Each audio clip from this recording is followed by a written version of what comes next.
Hi, I'm Lou with another episode of My Car Story, and today we're in Geneva, Illinois at the Geneva Concours d'Elegance, and I met Rick. Rick, what's your last name? Grant. Rick, what did you bring here today for us? I brought a 54 Arnolt MG. This one, well, you think you know what an MG looks like, and then, well, you see this one. And that's not what you think of when you think MG. Who built the body on this one, Rick? Bertoni, and that's why we have such beautiful lines. Now, you've collected several MGs you shared, and you've had this one you shared since about 2010. Why this car of all the cars in the world? I've never seen one. I just thought it was a very beautiful car, and it would be fun to drive. Well, it's a great car to drive around town. I wouldn't want to go out on the highway much with it. Okay. All 54 horsepower. But it is absolutely striking. And there's that Bertoni body emblem there, as you can see. The wheels look spectacular. You can see the MG there in the middle of them. Right there. They're Barani wheels. Not the Dunlops, mostly MG used. Is that right? Yep. And MG TDs never had wire wheels. What did, and I mean the door handle is like jewelry there, as you can see. It pops out. We'll feature that in a second. Let me show you the back. Dale's here to help us with this car. Now this car came out of Chicago. It was, the bodies were built in Italy. The chassis were MGs, and they were shipped to Chicago and assembled here. Arnolt was a licensed manufacturer in the state of Illinois. Look at that. Look at the badging there. The little baby taillights, just so nice with the rear there. Can we open this up for a second and show the trunk? So here's where you put your gas in. Notice the mechanism here.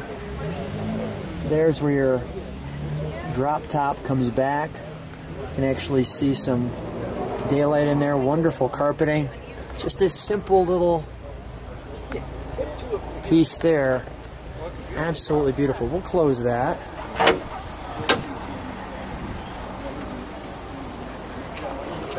Wonderful. Let's take a look at the interior, shall we? First of all, the instrumentation. It's actually the MG dashboard upside down. Is that right? Yeah. Let's open this up, shall we? Let me show how that works. This pull handle comes out. Not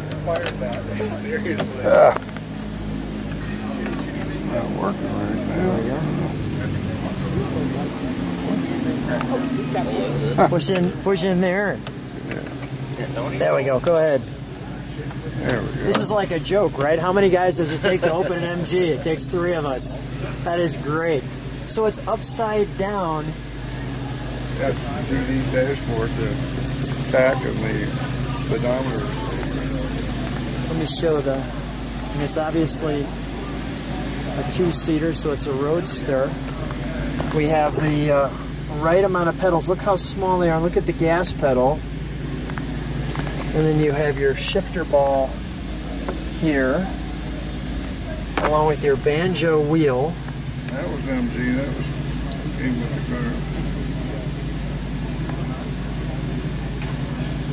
car. How long did it take you to find this car? Or did this car kind of find you, Rick?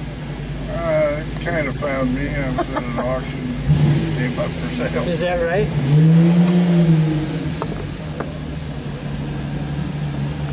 Look at that Motorola radio. Wow, what an interesting piece of history. And I just want to show a close-up.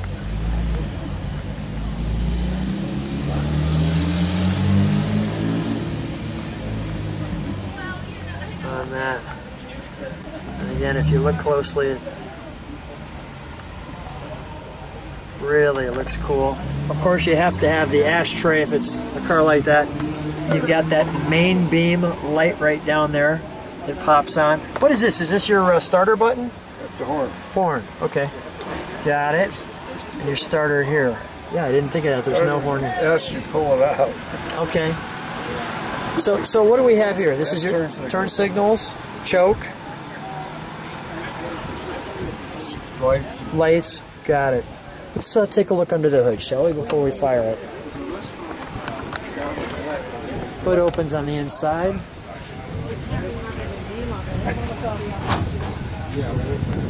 The sun's hitting it just right.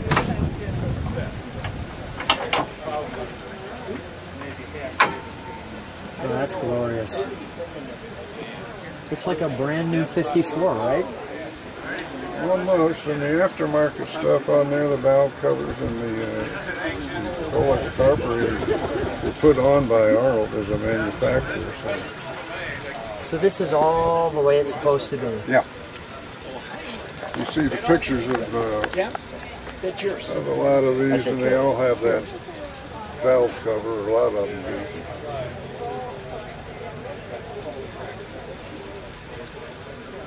do. The body style.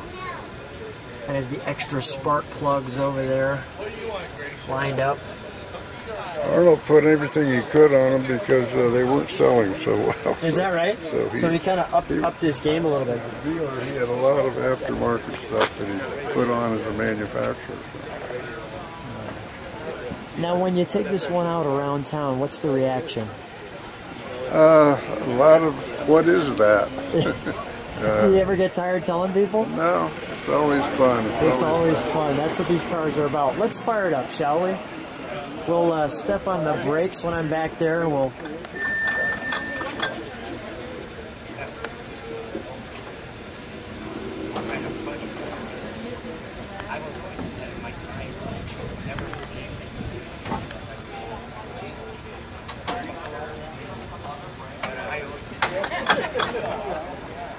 We just saw that video of the guy running over himself starting a couple beats.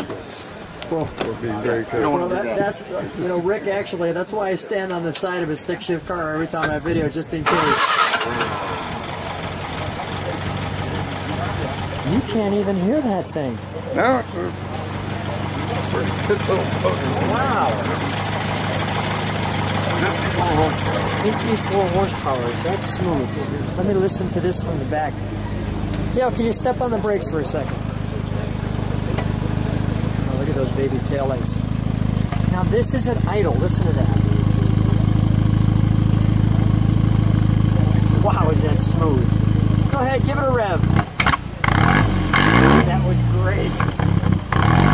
Like Jimmy J Bang Bang and blew some dirt out of it. One more time.